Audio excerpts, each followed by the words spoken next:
Hi guys, it's Cameron from Vanity Girl. So it's been a while since I last made a video, but nonetheless, I'm here. Last time I was on here, I believe I was telling you guys about me possibly starting an online store, you know, selling vintage stuff, and I did it. So I'll pull the link down below. This is a tag I seen from Beauty Crush's channel, so shout outs to her for that. So I got this idea to do a 13 personal questions video. So yeah, let's get started. What do you order at Starbucks? It depends on the weather. I'll get a caramel frappuccino with extra caramel at the bottom and whipped cream. If it's more like wintry, then I'll go for, oh, it's so good, a white chocolate mocha with 8 pumps of white chocolate. If you just get the just order the white chocolate mocha as is, then it doesn't really taste like white chocolate mocha. It tastes like coffee. What's one thing in your closet that you can't live without? Ooh, dresses. Definitely probably say dresses. Just because they're universal. For winter, you could layer on top of them. Summer and spring, you could rip the layers off. I have printed dresses, solid color dresses, maxi dresses, short dresses, LBDs or little black dresses. Got it all. What's one thing that most people probably don't know about you? I'm obsessed with theater. Rent is like, oh, like everything for me. Chicago, I really like Hairspray. The Lion King, oh my gosh, that was crazy. With Glee coming out, it's like people are getting more used to the whole just break out in song type thing. Disney on Ice doesn't really count, but I guess that was like my first little taste of a musical. Even though I can't really sing, I can dance. I have like a serious like background in dance, from jazz to tap, majority hip hop. So I can't really sing, but put me in some tap shoes or something like that and I can, you know, bust out a number. Maybe I can be a part of a musical someday. I don't know. But name one thing that you want to do before you die. I want to travel. I mean, that seems like such the typical answer. Like, I want to see the world before I die. But I guess that's it. There's nothing that I'm like just itching to, like I have to do it before my last day. I really want to go to Africa. I don't know if it's just this, I don't know, motherland. That sounds really bad. I think I just really want to experience, especially countries like third world countries. What's one food you can't live without?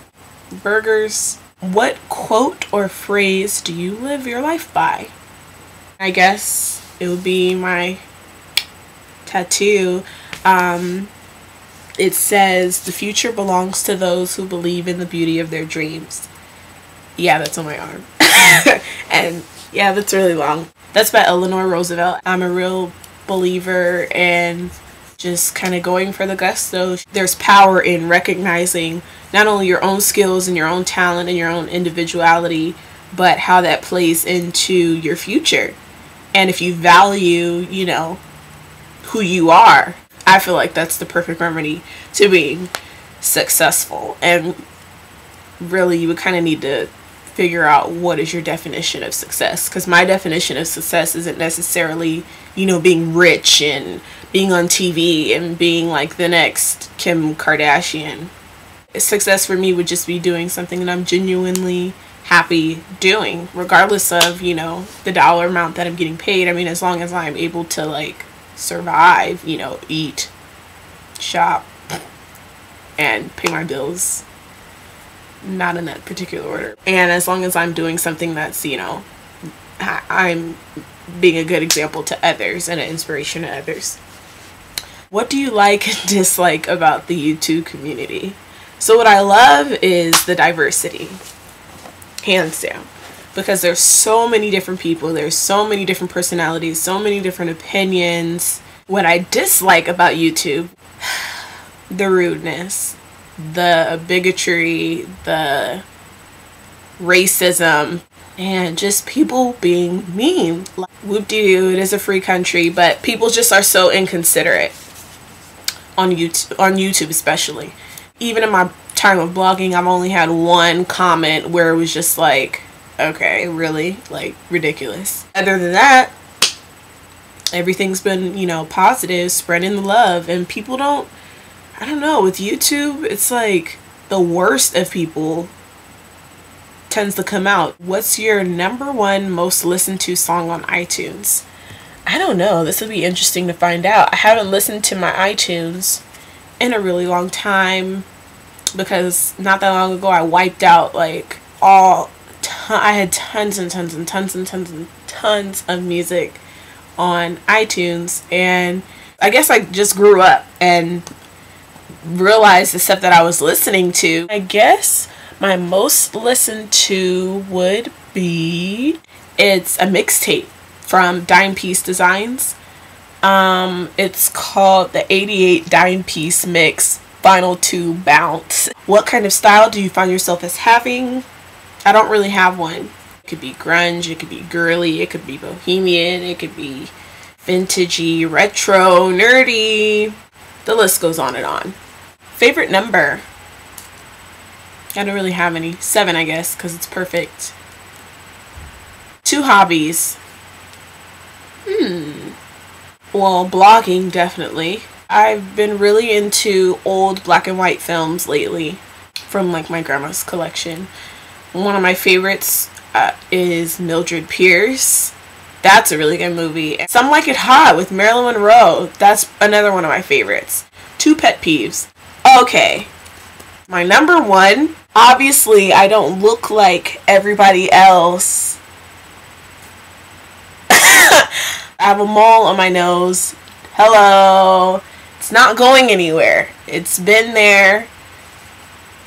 I mean, since I was younger. When I was a baby, it wasn't there. And then as I got, you know, older, it just kind of like magically appeared. When I was a teenager, my mom would take me, I would go to, ask her to take me to the dermatologist and stuff just to see like what the process would be if I wanted to get it removed. And it's intense and it's expensive. They told me that they can either shave it to make it flat, but there's a chance that it'll still be there, or they could dig it out. No. And I would have this crater in my nose, and then they could cover the crater with, you know, a skin graft. Yeah, that's scary. So my biggest pet peeve is when people seem to feel the need to point it out that I have a mole on my nose. I know it's there. When it comes to kids, I mean, you know, they're kids, like, so they're not really gonna know. And even being young, I've been called, you know, every name in the book. So like I said, kids, it doesn't really matter, but when full-on adults are breaking their necks, and come on, like, how old are you? I haven't removed it just because I mean, it's pointless by now. It hasn't really grown too much, so I'm not really worried about it. And a lot of my friends and everybody that I've grown up with and known for years, and when I even mention, you know, yeah, I might get it removed, they're like, oh no, like, are you crazy? Because that's, they say, I guess it's a part of me and I guess who I am. So, second pet peeve is putting people down. Just negativity, nagging. It's just not nice. It's not cool. And that just bugs me. Guilty pleasure. Jeffrey Campbell. No, I'm not cheating on my boyfriend. For those of you who don't know, Jeffrey Campbell is a shoe designer. I got these. Aren't they awesome? And now I'm not going to buy another pair of shoes unless they're Jeffrey Campbell's. I'm addicted. That's my guilty pleasure, and that's my 13 personal questions. So if you have any additional questions, comments, concerns, I don't know, any of that good stuff, put it down below. Make sure you subscribe. Make sure you press the like button. And yeah, visit my blog. yeah, so I'll see you guys next time. Bye!